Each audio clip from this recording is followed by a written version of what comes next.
HR एक company का backbone होता है। कंपनी का ओनर और एम्प्लॉय इसका मिडिल में जो रहता है वो होता है HR. So how much he should talk, how much he or she should not talk is very important. HR का जो कोर्स है इसमें क्या क्या सीख पाता है स्टूडेंट? जॉब डिस्क्रिप्शंस कैसे लिखा जाएगा, जॉब स्पेसिफिकेशंस कैसे लिखा जाएगा, इंटरव्यू कैसे लिया जा सकता है, सैलरी पैकेज कैसे वर्कआउट किया जाता है, फैक्ट्रीज एक्ट क्या है, लेबर एक्ट क्या है, कंपनीज एक्ट क्या है। फ्रेशर लोग उसको एचआर का जॉब मिलता है तो उसमें कितना salary? They can expect 4 lakh rupees. 5-10 साल में वो कौन सा जगह जा सकता है? बहुत ही अच्छा जगह पर जा सकते हैं। तो आप थोड़ा बताइए जी, एआई आने का बाद इस जॉब का क्या होगा? ये जॉब का अल्टीमेटली रहेगा ना खत्म हो जाएगा? What is his or her reaction? ये सब तो AI नहीं कर पाएगा। They will be, all the employees of the organization should be under close watch of HR, and their honesty, integrity, performance, dedication, everything is being monitored by HR people. तो work from home और work from office job, ये दोनों में से कौन सा उसका career के लिए ब्राइट है एंड स्ट्रॉन्ग? मैं तो हमेशा बोलूँगा that work from office is a better option. आज का वीडियो बहुत ही स्पेशल है क्योंकि आज हम लोग बात करेगा एचआर टॉपिक में। जो स्टूडेंट एचआर में करियर बनाने का सोच रहे हो, एचआर में क्या स्कोप है, एचआर का सैलरी पैकेज क्या रहता है, एआई आने के बाद एचआर में फ्यूचर स्कोप क्या रहेगा, पूरा डिटेल जानकारी आज आप लोगों को मिलने वाला है। आज हम लोगों का साथ है ईएक्स ओएबल managing director Pradeep Mukhopadhyay sir के साथ हम लोग आज पूरा इस टॉपिक में डिस्कस करेंगे। उससे पहले सर का एक थोड़ा बैकग्राउंड इंट्रोडक्शन ले लेता है। See, Suman, I am in the industry for more than 4.5 decades, means more than 45 years. I started my career sometimes in the year 1980, so you can understand that 46 years have passed. And during these years, many interview process I had personally undergone as a candidate. And I have also taken interview of many candidates, understanding 45 years, so I have been part of the interview board also. So it's a very crucial aspect. HR is a very crucial aspect. HR, it's an abbreviated name of human resource. Any candidate gets into the organization, gets onboarded, and his training, career planning, and finally retirement or getting off from the deboarded also is through the HR department only. So it's a very crucial process. अब मेरा एक question है, सवाल है आपसे जी, HR का main part क्या रहता है? एचआर में क्या क्या चीज़ है? एचआर बेसिकली एक तो सिंपल में बताइए, स्टूडेंट लोगों को समझने के लिए अच्छा हो, इस हिसाब से बताइए जी एचआर क्या है, एचआर डिपार्टमेंट में कौन सा काम होता है? एचआर डिपार्टमेंट में स्टार्टिंग फ्रॉम ऑनबोर्डिंग का अंदर आता है। देखिए, आपको फर्स्ट ऑफ ऑल आइडेंटिफाई करना पड़ेगा। You have to get the applications.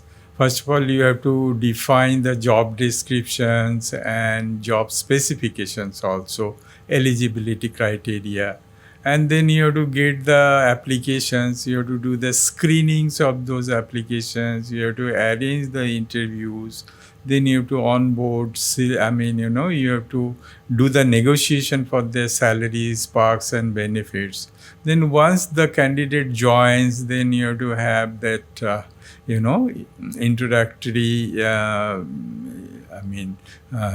round around the organizations, getting them to be introduced to all senior professionals.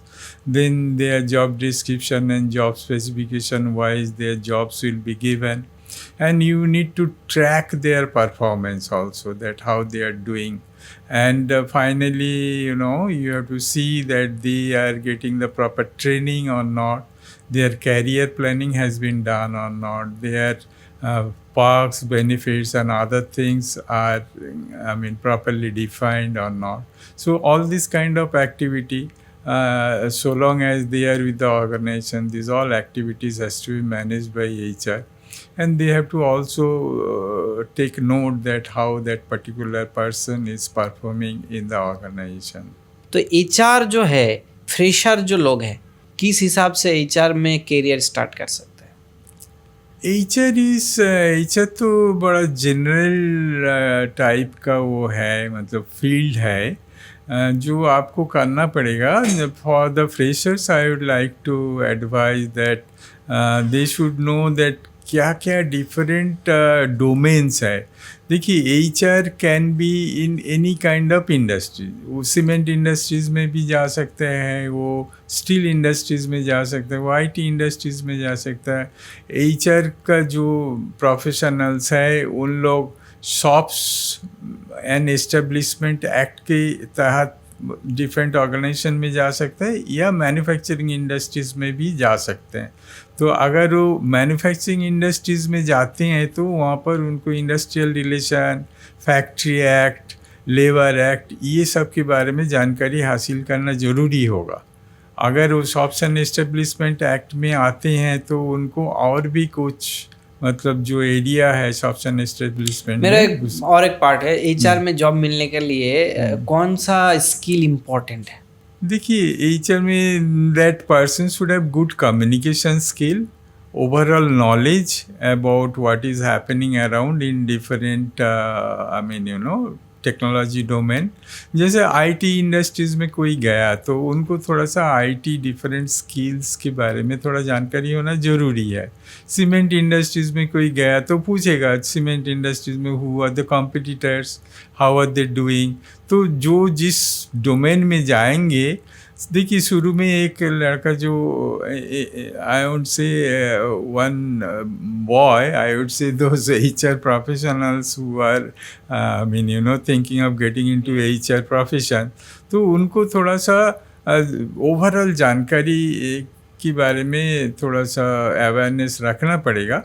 And once they get into any industry then वो industry के बारे में और ज़्यादा detail में जानकारी उसको रखना पड़ेगा. एचआर का जो कोर्स है इसमें क्या क्या सीख पाता है स्टूडेंट लोग? एचआर का कोर्स में इन लोगों तो पहले ये सिखाया जाता है दैट जॉब डिस्क्रिप्शंस कैसे लिखा जाएगा, जॉब स्पेसिफिकेशंस कैसे लिखा जाएगा, एचआर एप्लीकेशन कैसे स्क्रीनिंग किया जा सकता है, इंटरव्यू कैसे लिया जा सकता है, सैलरी पैकेज कैसे वर्कआउट किया जाता है, फैक्ट्रीज एक्ट क्या है, लेबर एक्ट क्या है, कंपनीज एक्ट क्या है, ये सारी चीज़ के बारे में उनको जानकारी दिया जाता है. एचआर में जो लोग कोर्स करता है और उसका बाद जॉब मिलता है फ्रेशर लोगों को, तो इसका स्टार्टिंग सैलरी किस टाइप का होता है? वो थोड़ा डिपेंड करता है आप किस टाइप का इंस्टीट्यूशन से पास आउट करते हो और कितने साल की कोर्स करके आते हो. जैसा अगर आईआईएम वगैरह से आप करके आएंगे तो package will be nothing less than 12 lakh से 15 लाख रुपया का.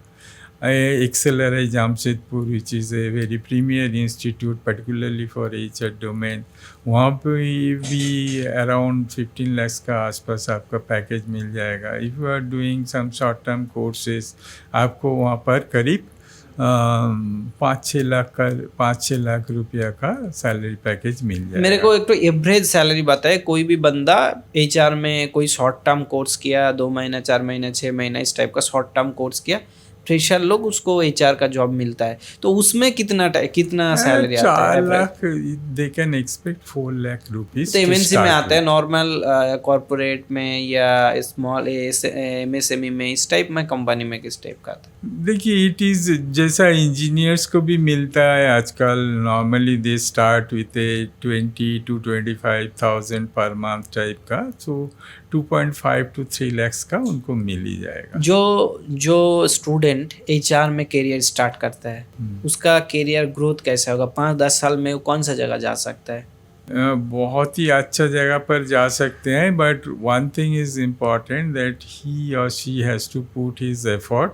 he or she has to develop themselves well so that they can take greater responsibility and maybe within 5 years time they can become at least assistant manager to deputy HR manager to any organization.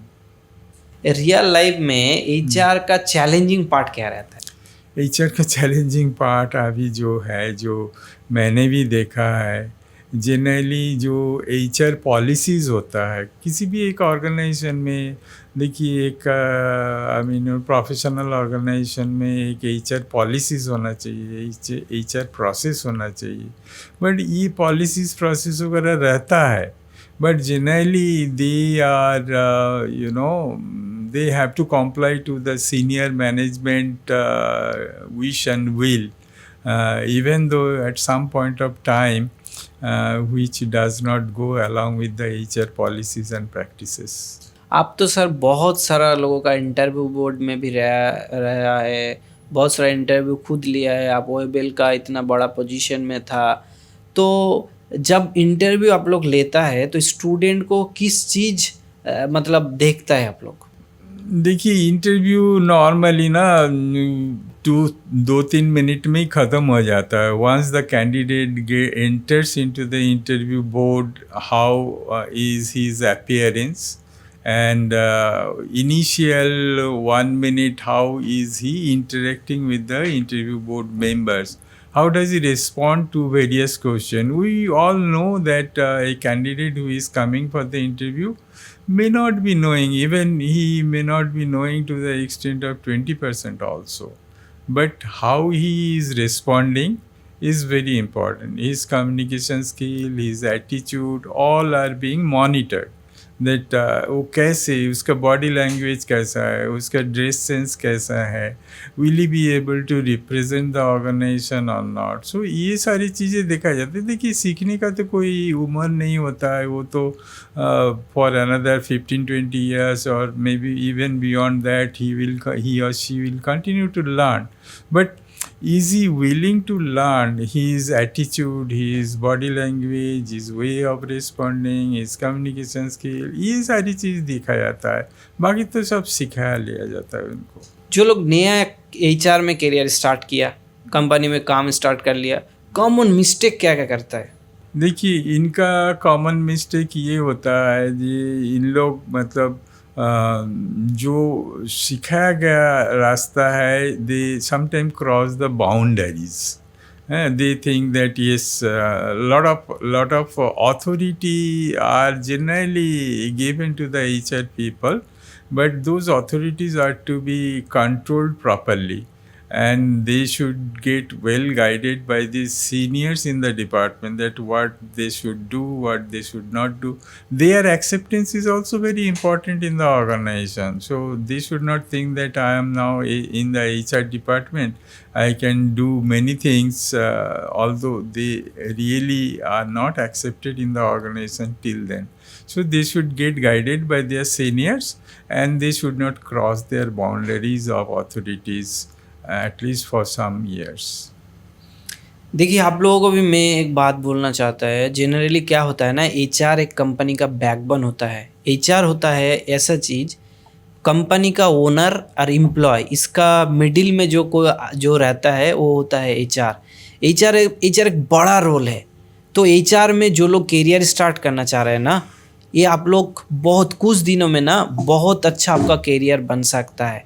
Generally HR में काम करने का time नहीं सोचना चाहिए. आप career में growth चाहिए, करियर में आप बहुत बड़ा कुछ होना चाह रहा है, बहुत बड़ा कुछ बनना चाह रहे हैं, ऐसे नहीं होता. उसका लिए एचआर एक बहुत बड़ा ऑप्शन है, क्योंकि आप डायरेक्टली रिपोर्ट कर रहे हैं जो आपका कंपनी का मेन पार्ट का आदमी हो, जो ओनर का रिप्रेजेंटेटिव है, जो मैनेजिंग डायरेक्टर है, इस लेवल का आदमी को आप रिपोर्ट करता है. तो जनरली ना आपका देखता है वो लोग जी, ये बंदा क्या कंपनी के लिए सही है, कंपनी के लिए ये क्या सोचता है नहीं चाहता. आप सोचता है ये कंपनी का थोड़ा काम दे दिया, उतना नहीं करेगा, वो तो थोड़ा बहुत मेरा काम हो जाएगा. ऐसा नहीं होता. आप काम कंप्लीट होने के बाद भी आप कभी भी ज़्यादा काम करोगी तो सर डायरेक्टली वो आपको कंपनी का जो डायरेक्टर या ओनर है ये लोगों को पता चल जाएगा. तो आपका करियर में भी बहुत सारा ग्रोथ आएगा. तो मेरा जो बोलने का मेन मकसद है कि आप लोग काम एकदम पूरा अपने का कंपनी उस हिसाब से करिए, तो आपका करियर में बहुत अच्छा ग्रोथ आएगा. सर आप एक चीज़ बताइए, जो लोग स्टार्ट कर रहे हैं करियर, उसको कौन सा चीज़ कौन सा चीज़ को फॉलो करना चाहिए तो उसका करियर ग्रोथ ज़्यादा होगा, उसका सैलरी जल्दी जल्दी बढ़ सकता है। देखिए हर एक ऑर्गेनाइजेशन का एक कल्चर है, तो you try to identify what is the culture, get guided by your seniors, get the advice from your seniors that इस सिचुएशन में क्या करना चाहिए. Sometimes you are between the management and the union. You do not know that what particular track you should follow.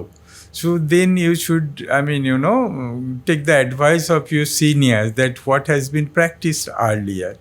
As you said that they are the middleman between the management, top management and the employees, right? So how much he should talk, how much he or she should not talk is very important, right? So here, I would say that initial few years he or she has to learn the culture, understand the culture, and get guided by their seniors so that they don't find difficulties, and they to certain extent need to be very diplomatic also. Whatever is there inside their mind, that should not get reflected in their body language, neither in their statement also. एक sir बहुत ही important question है आपसे। हम लोग बहुत जगह में add में देखता है जी एआई से आप रिक्रूटमेंट कर लो, एआई का बहुत सारा सॉफ्टवेयर आ गया, उधर से रिक्रूटमेंट हो जाता है।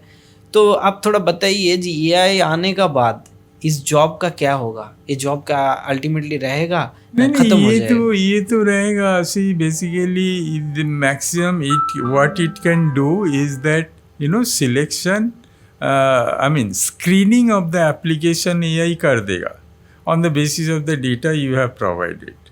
So, but after that when you take the interview, तब तो आपको समझ में आएगा ना उनका बॉडी लैंग्वेज क्या बोलता है, what is his or her attitude in the interview.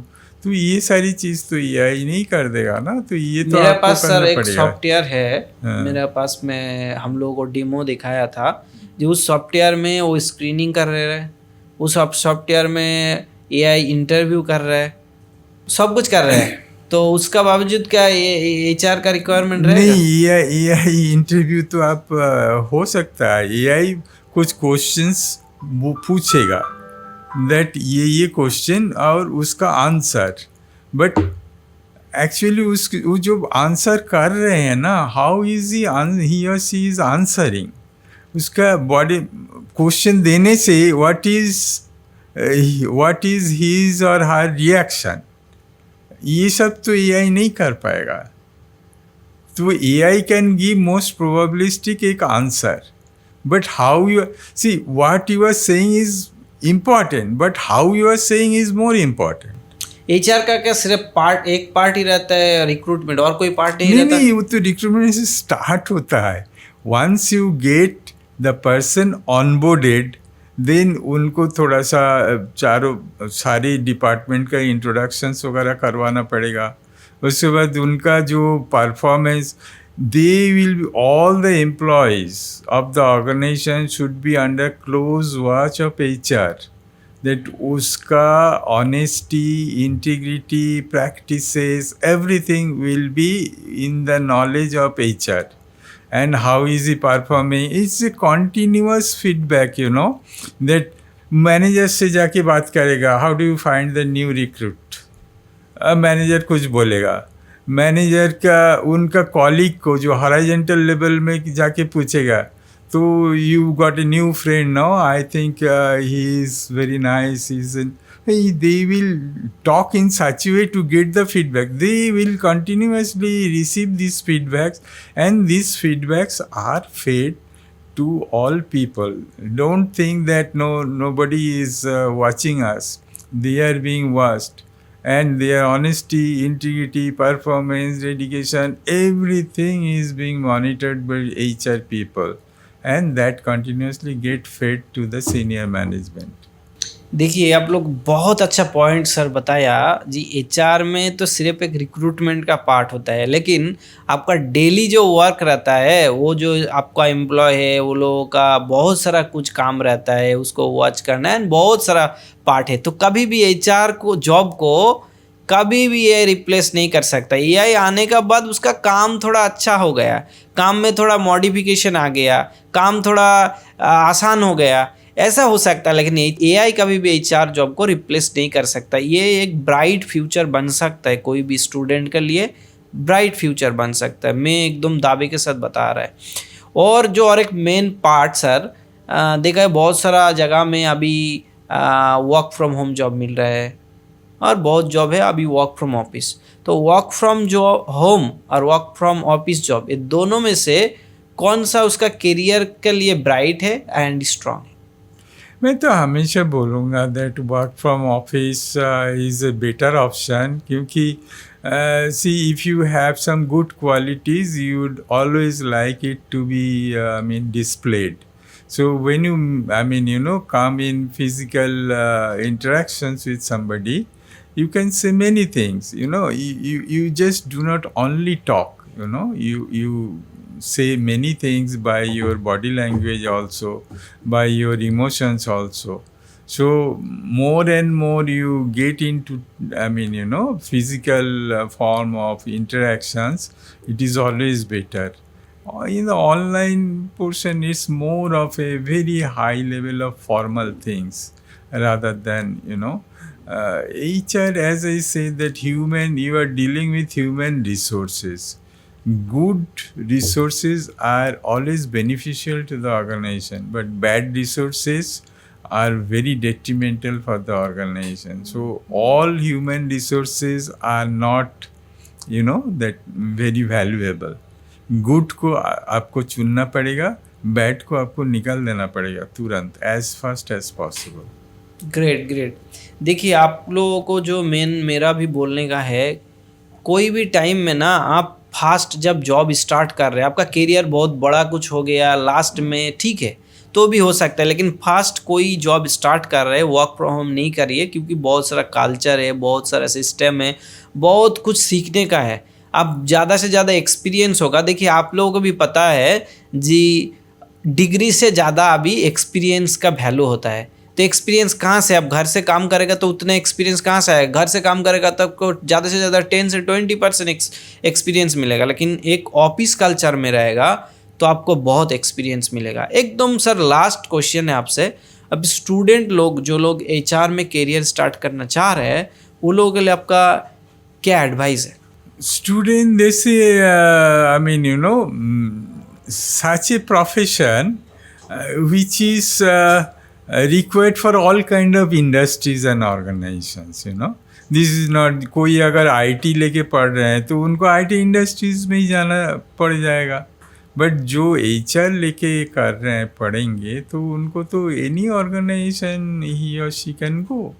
तो that's a good thing. And HR में एक अच्छी चीज़ है जो मैंने देखा, they are always very close proximity with senior management, and if you do good then your career gets more accelerated than any other persons in the organizations. And many HR professionals have finally led the organization as a CEO. So HR professionals, definitely they have their own importance, and they are highly respected in the organization. A CHRO is sometimes, more respected than CTO. So I would say that HR is a very, respectable field, and people should take it as a preferred career. Great great sir. देखिए आप लोग बहुत कुछ, आज आप लोगों का जो मन में सवाल था, क्वेश्चन था, उसका आंसर मिल गया है। HR सिर्फ सैलरी नहीं, वो एक बहुत ही रिस्पेक्टेड जॉब है, क्योंकि आप डायरेक्टली एकदम डायरेक्टर या ओनर ये लोगों का साथ कनेक्ट होने का बहुत बड़ा अपॉर्चुनिटी रहता है दूसरा जॉब से इसमें ज़्यादा। तो क्या होता है ना, आप HR में आपका करियर बनाए हैं, एकदम इसका करियर भी ब्राइट है, बहुत फ्यूचर ब्राइट है। आप मेरा हिसाब से कहना है जो लोग स्टार्ट करने की कोशिश कर रहे हैं या जानने के लिए मतलब स्टार्ट करने चाह रहा है, सबका लिए ये HR की करियर बहुत ही ब्राइट बन सकता है। आज का वीडियो इस अंत तक, आप लोगों का इतना वीडियो देखने के लिए बहुत बहुत धन्यवाद। सब लोग खुश रहिए, शांति में रहिए। Thank you very much.